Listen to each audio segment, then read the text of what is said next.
생명의 샘가 이영훈 목사입니다. 하나님께서 오늘 우리에게 주시는 말씀은 에스겔서 43장 1절에서 12절까지 돌아오는 하나님의 영광이라는 주제이죠. 에스겔의 성전 환상의 절정입니다. 하나님께서 성전으로 돌아오시기 때문이지요. 먼저 1절에서 5절까지 하나님의 영광의 귀환이라는 이야기가 되겠습니다. 하나님께서 계시지 않은 성전은 아무 의미가 없습니다. 하나님의 영광은 떠나셨을 때처럼 동쪽 문으로 돌아오십니다. 여호와의 영광이 떠날 때는 머뭇거리셨지만은 돌아오실 때에는 곧고 바르게 돌아오십니다. 이로써 여호와께서는 자기 백성 가운데 영원히 거하시겠다는 새 언약을 이루시는 거죠. 하나님의 영광은 하나님의 드러난 부분입니다. 그 영광 중에 에스겔은 맑은 물소리 같은 하나님의 음성과 땅을 빛나게 하는 하나님의 광채를 보았습니다. 그발 강가 환상에서의 모습, 성전을 멸하려 오실 때의 모습이 동일합니다. 에스겔은 그 영광의 위엄에 압도되어서 엎드리고 말았죠. 에스겔이 묘사한 건물이 성전이 되는 것은 떠나셨던 하나님의 영광이 돌아오시기 때문이죠. 아무리 화려하고 멋진 건물이라고 할지라도 하나님께서 그곳에 거하지 아니하시면 그것은 아름다운 건축물일 뿐 성전은 아닙니다. 내가 보니 여호와의 영광이 성전에 가득하더라 했습니다. 성전은 하나님으로 충만한 것이죠. 오늘 우리가 머무는 교회를 그리스도의 몸이라고 하지 않습니까? 몸은 바로 그의 생명으로 충만한 곳임을 뜻합니다. 교회당의 건물을 보며 이런저런 이야기는 멈춰야 하죠. 왜냐하면 교회당의 건물은 그분이 입으신 옷자락으로 보아야 하기 때문입니다. 자, 이제 6절에서 9절까지는 영원히 살리라 하신 약속의 말씀입니다. 하나님은 성전에 돌아오시는 목적을 에스겔에게 말씀하셨죠. 하나님은 잠시 들르러 오시는 것이 아니라 영원히 성전 보좌에 앉으셔서 백성들을 통치하기 위해 오시는 것입니다. 성전은 어떤 것입니까? 내 보좌의 처소, 내 발을 두는 처소, 내가 이스라엘 족속 가운데에 영원히 있을 것이라 말씀을 하셨죠. 이는 만물을 다스리시는 주권자, 통치자가 계시는 곳이라는 뜻이죠. 선지자 이사야는 여호와의 발등상이라고 표현도 했습니다. 그리고 이 성전은 하나님이 이스라엘 족속 가운데 그의 백성들 가운데 임마누엘 하신 것이라고 말씀하고 있습니다. 영원토록 그 백성 가운데 머무시겠다고 오신 것이고 약속하신 것이라는 뜻입니다. 그렇다면 하나님께서 그 백성 가운데 영원히 계시기를 위해서는 죄인들이 하나님의 성역을 침범해서는 아니 됩니다. 과거의 이스라엘 족속과 왕들은 음행하였으며 죽은 왕들의 시체로 하나님의 거룩한 이름을 더럽혔다 했습니다. 죽은 왕들의 우상이나 죽은 왕의 기념비를 성전에 갖다 놓았기 때문이죠. 이스라엘이 진노를 받은 이유는 바로 하나님의 이름을 더럽혔기 때문입니다. 하나님과 우상 사이를 넘나드는 혼합 종교에 저들이 빠졌었기 때문이죠.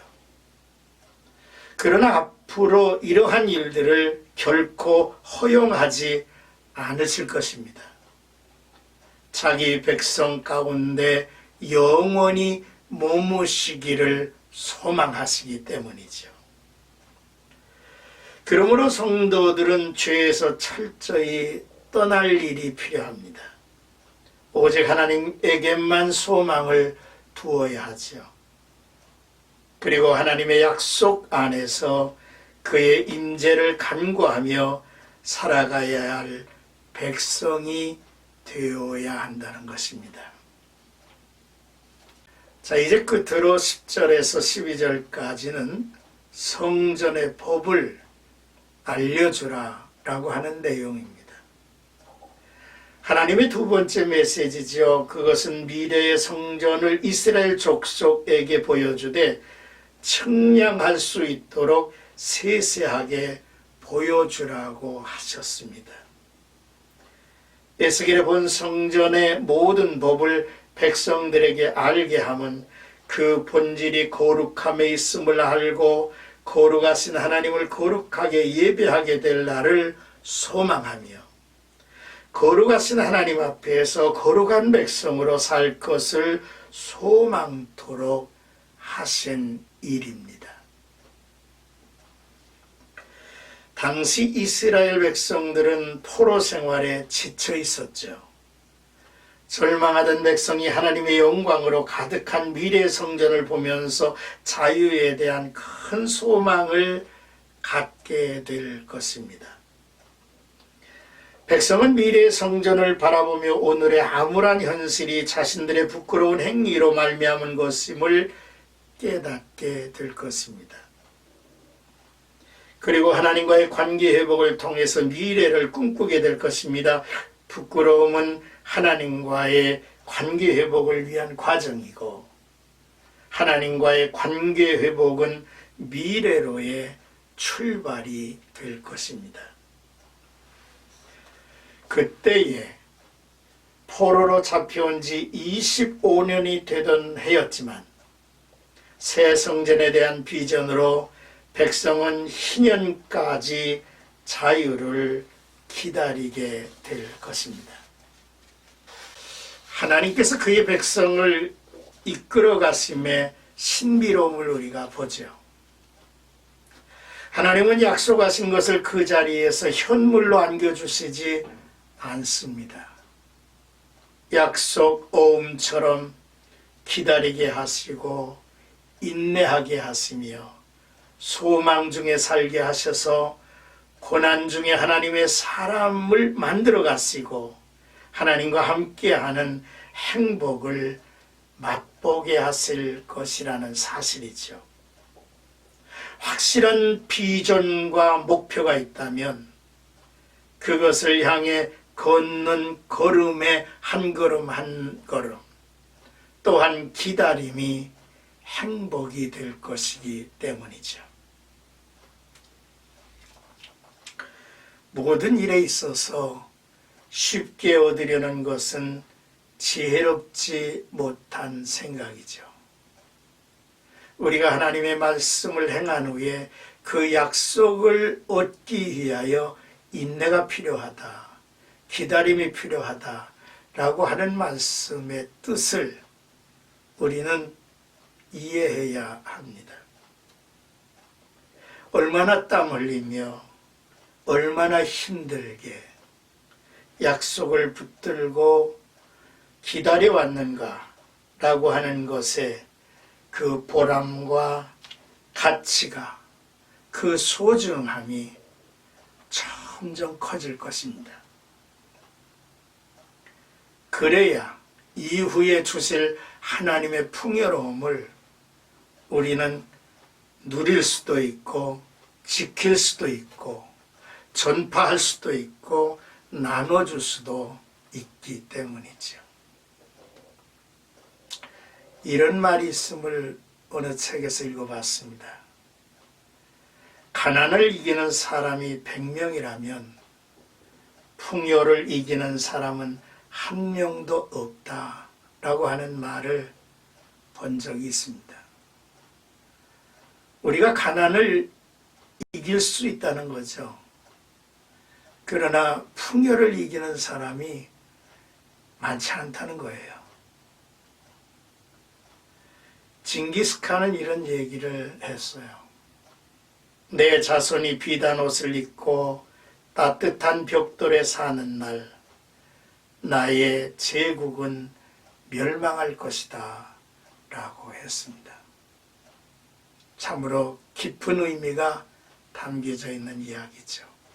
오늘 우리들의 삶에 믿음이 있고 기다림이 있고 소망이 있다면 이것이 하나님의 은혜요 하나님의 축복임을 알아서 저 높은 곳을 향하여 날마다 걸어가는 한 걸음 한 걸음이 우리에게 있기를 주의 이름으로 축복합니다.